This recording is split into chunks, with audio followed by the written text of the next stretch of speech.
It's just like John said. Um, you know, I applied for. I sent a resume in and was asked to be part of the administration in this job after having no experience of working at this level. I mean, I was like you. I mean, I was out there doing stuff at the worker level in various positions, and so it's a little uncomfortable, I have to tell you, when the big lights here and they've got this big TV screen in front of us. It's not my natural style, but it's also true what John said, that we do have a bunch of folks that we work with, that I work with, that come out of the same sort of background, and that I think it's the way we need to solve these problems. This is one of my, I know I sound like I'm sucking up, but this is one of my favorite groups to come to, because when I was looking through the little booklet on all the issues, again, I'm going to steal from John a little bit. I mean, you are tackling and talking about ways to do this better, and in this case, floodplain management. And I think it's that set of ideas, it's that conversation that is going to be the difference between whether we succeed or whether we don't. So I'm really pleased to be here to share just a couple of thoughts with you on that. I don't know if I work this right. Whenever you do one of these, and this is the first talk I've ever given where I had a PowerPoint and I debated, because what everybody just racks and stacks a bunch of different thoughts, and there are things that we've talked about before, you've heard about before. I finally decided it wouldn't be the worst thing to go ahead and list them up, just to sort of imprint in folks' minds sort of the context or some of the specifics of some of the stuff John was talking about. I think the key thing in all of this, if I had a message, is we don't believe, I don't believe, the core leadership doesn't believe that we are providing the best solutions to the problems that we face. And that we both, the leadership in the Corps and Joelle and Darcy, my boss, and me, are trying to create a new way, a new approach to solving these problems, a new way to incorporate a lot of the ideas that practitioners around the country are working on to try and solve these problems, particularly as it relates to the Corps of Engineers. When I first came, they don't give you a little card that says, here's your guidance. You kind of go around and you pick it up. And I quickly realized that what my bosses, what the Congress, what everyone was saying was, we want the Corps of Engineers to be smarter. We want the Corps to be greener. We want the Corps to be more transparent. We want the Corps to be more collaborative. We want the Corps to be more accountable. I mean, those were I don't know if anyone ever sat me down and said, here's your mission, but I heard enough people say some combination of those things. And so I think at some level, focusing on those sorts of ideas as we deal with these sets of issues is what we're about. John mentioned the changes to the principles and guidelines. We're working on the guidelines now, drafting up some guidelines. What we have are the principles and standards, the policy framework for a new approach, and John talked about that. I would say another characteristic of these issues is there's huge uncertainty. I mean, we don't know how the climate change is going to play out.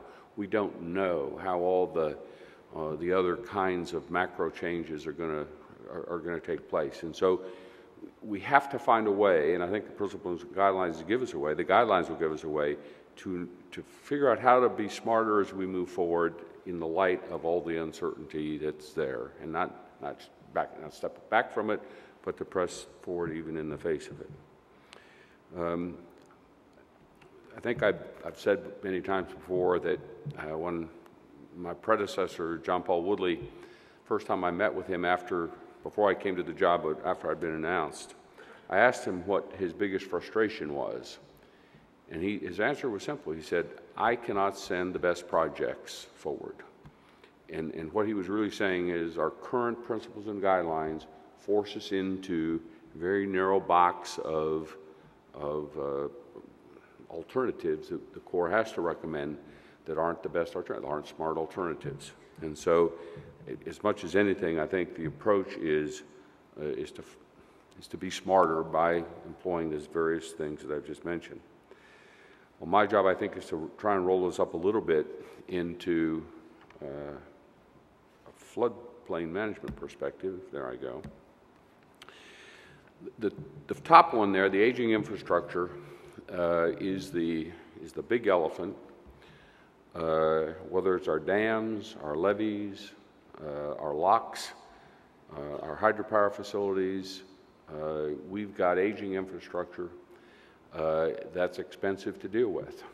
And right now, our budget, as we put our budget together, the highest priority goes to life safety issues, and that's pretty much taking up our entire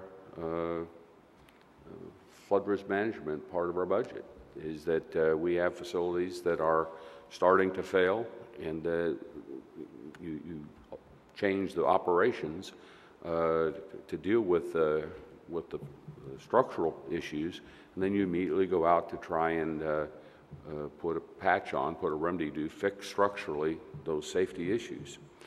That's not a very prospective way to deal with the problem. We have to, in the back of our minds always is, how do we move forward in the face of the significant issue with our aging infrastructure?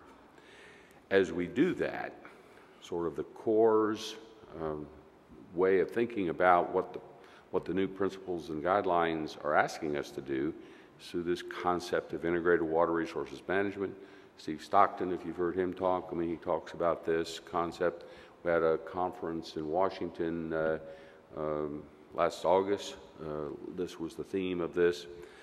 The pieces of trying to step away from single-purpose projects to multi-purpose projects, thinking about it on a watershed basis, as John talked about, having more of a bottoms-up kind of an approach. Right now, when the Corps looks at a problem that they're asked to try and come up with a project solution for, they're forced to justify it as the project that optimizes the NED for that project. And so there's no way to think about the problem in the context of a watershed. The Corps is forced to justify the project as though it were the only game in town. And that doesn't make any sense. That leads you to solutions that aren't solutions. It's not the Corps' fault.